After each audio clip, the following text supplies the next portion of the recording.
So today was a nice day. Had a day off from work, first day off in a few weeks. And it was nice to have, got a couple things done, but most importantly, got caught up on some much needed sleep. Been a little deprived lately, getting 4 or 5 hours a night for about a month now, and just caught up on a little bit of that. But the thing is anyone that knows me knows that I'm a pretty regimented guy. So at work, I have things I do on Monday. I have different things I do on Tuesdays, which means since I missed Thursday, I got to catch all that stuff up on Friday. So there's a consequence. It's nice to have a day off, but there's a price to pay on the backside of it where I have to do extra work on Friday to get caught up on everything I missed out on today.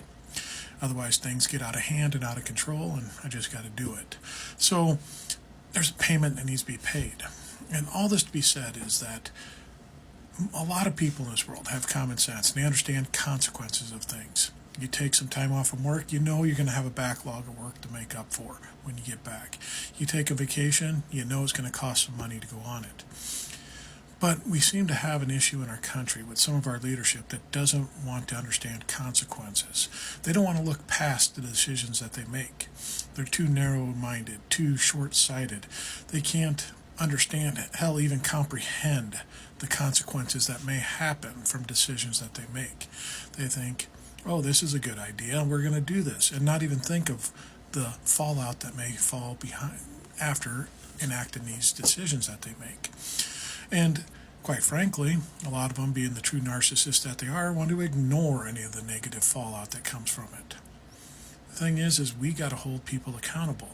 We hold ourselves accountable day to day. I took a day off from work. I know I have to make up for it tomorrow.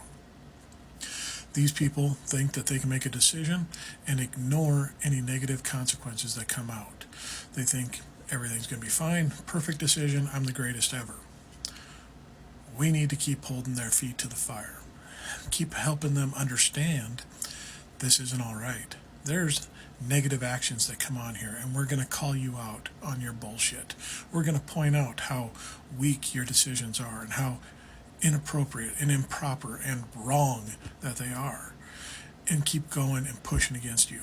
We had 5 million people for the No Kings March last weekend. Let's go ahead and bump that up. I hear there's another one around July 4th. Let's see if we can get that up 10, 15, 20 million people out, and keep holding certain individuals' feet to the fire, letting them know the people are not happy, letting them know that there is consequences to your actions. You can keep lying, keep deceiving yourself, saying everything's great, everyone loves me. But as these numbers keep growing and stepping up against you, you can't ignore it all the time.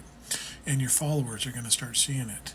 Your followers of a few million are going to see 10s and 20s and 30s and 40s and millions of people acting out against you.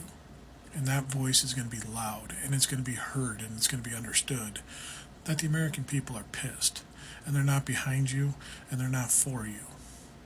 We have to keep growing. We can't let the sentiment die. It's effective. It's getting to them. They're starting to understand what's happening, and eventually things are going to have to turn because they depend on us. We have the power.